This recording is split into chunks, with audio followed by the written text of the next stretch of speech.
बिस्मिल्लाहिर्रहमानिर्रहीम। अस्सलामु अलैकुम। पीसीबी इंटरव्यू में आपका मेज़बान मोहम्मद शाहनवाज़ राना आपकी खिदमत में हाज़िर। और आज मेरे साथ इस इंटरव्यू में मौजूद हैं पाकिस्तान वुमेन्स की बड़ी स्टार खिलाड़ी, विकेट कीपर, बैटर हैं और इनकी कारकर्दगी बहुत शानदार रहती है। मुनीबा अली मेरे साथ मौजूद हैं। मुनीबा, खुशामदीद कहेंगे आपको। Thank you. आप ठीक ठाक हैं? जी। बिल्कुल ठीक ठाक हैं। जी। रोज़े रोज़े भी ठीक हो रहे हैं? जी, अल्हम्दुलिल्लाह कैंप भी पूरे। सही जा रहा है आपका? पूरे?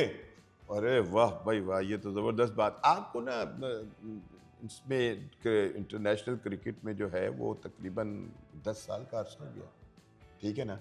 और ये एक बड़ा सफ़र होता है 10 साल जो है। इसको किस निगाह से देखती हो आप कि इन 10 सालों के अंदर जो है वो क्या-क्या कुछ हुआ? किन-किन लोगों ने आपको बकअप किया, शाबाश दी और आगे क्रिकेट को जारी रखने की एक वो दी, तहरीक पैदा की? जी, जब 10 साल पहले शुरू किया था तब काफ़ी छोटी थी, काफ़ी क्रिकेटिंग वाइज़। छोटी तो आप भी हो आप। अभी से 10 साल पहले तो छोटी होंगी ना। अच्छा, चलें। क्रिकेटिंग वाइज़ भी मतलब जितनी अब सोच है उस हिसाब से लिमिटेड थी, लिमिटेशंस थी। हुँ, तो इस 10 साल में काफ़ी कुछ सीखने को मिला, मतलब काफ़ी अप्स एंड डाउन शुरू में इनिशियली आए थे, अपने गेम को समझने में भी। उसके बाद जब 2020 के बाद कोविड के बाद से, उससे पहले T20 में कमबैक किया था वर्ल्ड कप में, उसके बाद से लगातार खेल रही हूँ। तो काफ़ी मतलब सीखने को मिला और उसमें मेरे कोचेज़ जो मेरे साथ हमेशा से थे उनकी काफ़ी हेल्प थी और मेरे सीनियर प्लेयर्स जो जवेरिया बाजी थी, बिस्मा बाजी थी, उस टाइम टीम में उन्होंने काफ़ी पुश किया। हुँ। तो और काफ़ी मुझे हेल्प भी किया, मतलब क्रिकेटिंग वाइज चीज़ें सीखने में कि किस तरह से मतलब आप अपनी गेम को बढ़ा सकते हैं और किस तरह से सोचना चाहिए। तो मुझे इन सब फैक्टर ने काफ़ी हेल्प की। घर से कितनी आपको इस सिलसिले में मदद मिली? घर से तो हमेशा से फुल सपोर्ट थी, तभी बचपन छोटी उम्र से ही खेलना शुरू कर दिया था। हुँ। मेरे पेरेंट्स और मेरे बहन भाई सब भी काफ़ी पुश करते थे और काफ़ी हेल्प करते थे, मतलब कि लाना ले जाना छोड़ना प्रैक्टिसेस पे। तो पूरे घर की तरफ से ही काफ़ी सपोर्ट है हमेशा से। अच्छा, एक बात बताओ मुनीब भाई, ये विकेट कीपिंग जो है ये बड़ा मुश्किल शोबा है और ये पूरी टीम को ही साथ लेकर जो है वो चल रहा होता है। तो विकेट कीपिंग का आपको ख्याल कैसे आया कि मैं विकेट कीपर ही बनूं? आप स्पिनर भी बन सकती थी। टैलेंट बॉलिंग का तो बिल्कुल भी नहीं था। अच्छा, कीपिंग भी नहीं करती थी जब आई थी। फिर? कीपिंग बहुत बाद में शुरू की थी। एक डोमेस्टिक में कीपर इंजर्ड हो गया था तो उसमें की थी, क्योंकि टीम में कीपर नहीं था। फिर उस टाइम डेविड हैम कोच था, तो उसने देखा था, फिर उसने कंटिन्यू करवाई, इंटरनेशनल में भी करवानी शुरू कर दी। तब तो बिल्कुल भी अच्छी टेक्निक नहीं थी कीपिंग की, लेकिन फिर आहिस्ता आहिस्ता जब पता चला करनी ही है तो फिर उस पर काम किया तो थोड़ी बेहतर होती रही चीज़ें। हम्म। तो तब से ही कैरी ऑन ज़्यादातर T20 में सभी सारे जो कोचेज़ आए, कैप्टन है, वो करवा रहे हैं, तो मैं भी ठीक हो गया। अच्छा, आपका जो हम अगर करियर के ऊपर नज़र दौड़ाएं और देखें तो इस करियर में आपकी 3 सेंचुरियाँ भी हैं और यकीनन सेंचुरी करने के लिए बड़ा अक्ल भी चाहिए होती है और ज़ोर भी लगाना पड़ता है। इन तीनों सेंचुरीज़ के अंदर जो है वो आप सबसे अच्छी सेंचुरी जो है वो कौन-सी समझती हैं कि मैंने वो जो 100 किया था ना, वो बड़ा कमाल का था? कौन-सा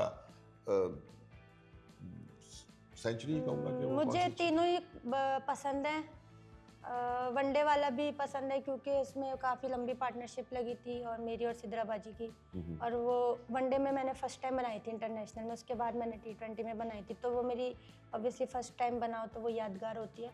तो मेरी वो काफ़ी अच्छी थी। उसमें वनडे में आप एक तरह से नहीं खेल रहे होते, T20 में आप एक ही फ्लो में खेल रहे होते हो, फ्लो मिलता रहता है, आप किसी भी दिन 100 कर जाते हो, उसमें आपको ज़्यादा सोचना नहीं पड़ता। लेकिन वनडे में डिफरेंट फेजेस आते हैं, तो मुझे वनडे वाली अच्छी लगती है पर्सनली, क्योंकि वो मेरी वो फर्स्ट भी थी। वैसे भी उसमें टाइम भी मिलता है ना आपको एडजस्ट होने का, कुछ हाँ, उसमें फेजेस होते हैं ना, फेजेज़ बॉलर्स भी आते कभी हैं। अच्छी कर रहे होते हैं, बिल्कुल कभी ऐसे। हम फंसे हुए होते हैं, कभी हमें फ्लो मिल जाता है। तो मेरी फर्स्ट जो थी ऑब्वियसली वही यादगार है। अच्छा, जब क्रिकेट शुरू की आपने मुनीबा, तो क्या ज़हन में ये ख़्याल आया था कि आप पाकिस्तान के लिए भी खेल जाएँगी?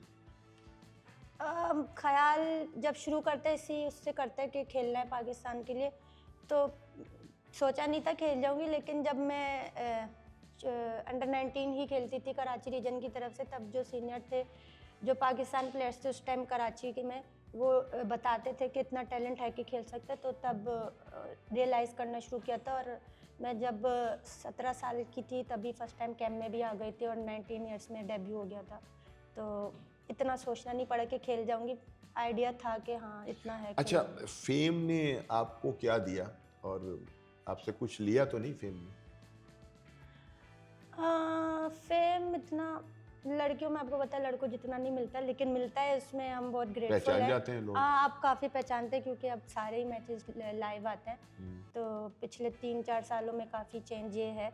और मतलब फेम में कभी ऐसा सोचा नहीं कि फेम मिल रहा है, उसी तरह से सोचती हूँ जिस तरह से पहले सोचती थी, उसी तरह से अपने काम करती हूँ। अच्छा, विकेट के पीछे आपकी ना आवाज़ें बहुत सुनने को मिलती हैं, बड़ा शोर डाल रही होती हैं आप। घर में भी इतना ही शोर करती हैं? मैं शोर नहीं डालती, कैमरा मेरे मुंह के आ गया तो लगता है सबको कि मैं ही नहीं ज़्यादा बोलती थी। तो बोलती हैं तो वो माइक जो है वो आपकी आवाज़ लेता है ना। अगर आप खामोश रहेंगी तो कहाँ से आवाज़ आएगी? अब खामोश रह भी तो नहीं सकते, फिर पीछे से सर की भी डांट सुनने को मिलती है कि फिर कुछ कह नहीं रहे।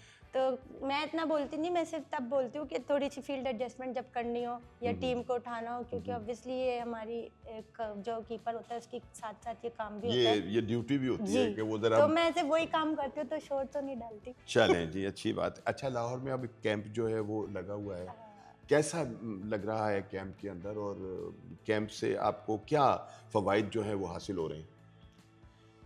कैंप ये वाला तो मतलब लिमिटेड है 1 हफ्ते का, लेकिन इससे पहले हमने इसी तरह का 1 महीने का किया था। जो काम अभी इस सर कर रहे हैं हम उधर भी किया था, तो उसी की कंटिन्यूशन में ये काम चल रहा है। तो मतलब काफ़ी वो वाला कैंप भी टफ था। 1 महीने में मतलब हम सब कुछ ही करते थे हर रोज़, तो हमें भी अडॉप्ट करने में काफ़ी मतलब थोड़ा सा टाइम लगा, लेकिन फिर हमने भी कर लिया अडॉप्ट। तो उसी की कंटिन्यूशन में वो काम चल रहा है जो काम वहाँ पे कर रहे थे, तो मतलब काफ़ी हेल्प हो रही है चीज़ों में। अब वहाब रियाज साहब के आने पर तो आप लोगों को खासी वो मिल गई होगी। वो एक तो ये कि एक बात समझाने में भी आसानी, समझने में भी आसानी, फिर जो वहाब रियाज साहब का अपना एक तजर्बा है, एक एक्सपीरियंस है, तो उनके साथ और दीगर कोचिज़ के साथ काम करके आप समझ रही हैं कि इसके बहुत दूर रस जो हैं वो फ़वाइद हासिल होंगे? देखिए बिल्कुल, जो भी कोचेज़ आते हैं वो सब यही थॉट लेकर आते हैं कि टीम को कैसे आगे बढ़ाना है। और सर का भी अपना एम है, अपनी मतलब सोच है कि वो किस तरह टीम को आगे चलाना चाहते हैं, और उन्होंने कुछ फैक्टर्स आइडेंटिफाई किए हैं जिसमें हम लोगों को इम्प्रूवमेंट की ज़रूरत है, तो उन्हीं चीज़ों पे फोकस कर रहे हैं। और सारे कोचेज़ मिलकर यही कोशिश कर रहे हैं कि जो जो चीज़ें मतलब हेड की तरफ से आए वो प्लेयर्स में ट्रांसफ़र करें, और हम प्लेयर्स उसको अडॉप्ट करें और आगे अच्छा मतलब अपना गेम इम्प्रूव कर सकें, जिससे टीम को फ़ायदा हो। अब ये जो कैंप चल रहा है, ये आइंदा आने वाले दिनों में आपको 2 सीरीज़ भी खेलनी है, फिर वर्ल्ड कप भी है। तो इस कैंप के जो फ़वाइद हैं इन सीरीज़ के ऊपर और वर्ल्ड कप के ऊपर जो है वो नज़र आ रहे हैं आपको कि उसका फ़ायदा होगा? देखिए वी आर ऑलवेज होपफुल कि जब भी आप काम करो आप यही चाहते हो कि उसके रिजल्ट्स मिलें, आपको पॉजिटिव रिजल्ट्स मिलें, बट आई थिंक उसका जो प्रोसेस है हमें ज़्यादा उस पर ध्यान देना चाहिए। और सर लोगों का भी इन्हीं चीज़ों पे ध्यान है कि मतलब वो भी यही डिमांड करते हैं, मतलब वो कहते हैं पहले हार जीत नहीं का सोचना है, हमने एफर्ट का सोचना है, हमने तरीक़ेकार का सोचना है कि किस तरीक़ेकार से हमने अपनी क्रिकेट खेलनी है। अगर हम उन बॉक्सेस को टिक करते हैं तो at the and most of the time हम रिजल्ट अपने फेवर में ले सकते हैं। तो अभी हमारी यही कोशिश है कि वो जो काम करवा रहे हैं उन चीज़ों पे ज़्यादा ध्यान रखें, ताकि डे बाय डे उन चीज़ों को आहिस्ता आहिस्ता इम्प्रूव करें। तो अल्टीमेटली वी आर होपफुल कि अगर इन चीज़ों को हम मेन इवेंट्स में भी टिक करें, most of the time consistently करें, तो हम अपने फेवर में चीज़ें ज़्यादा ले सकते हैं। मुनीबा, बहुत शुक्रिया अदा करेंगे आपका, और बड़ी अच्छी आपसे गुफ्तगू हुई। नाज़रीन, आपने इस गुफ्तगू को यकीनन एंजॉय किया होगा, और आज के इस इंटरव्यू से अपने मेज़बान मोहम्मद शाहनवाज़ को दीजिए इजाज़त। इंशाल्लाह फिर मुलाकात हो रही है आपसे बहुत अच्छे किसी एक नए क्रिकेटर के साथ। इजाज़त दीजिए, अल्लाह निगहबान।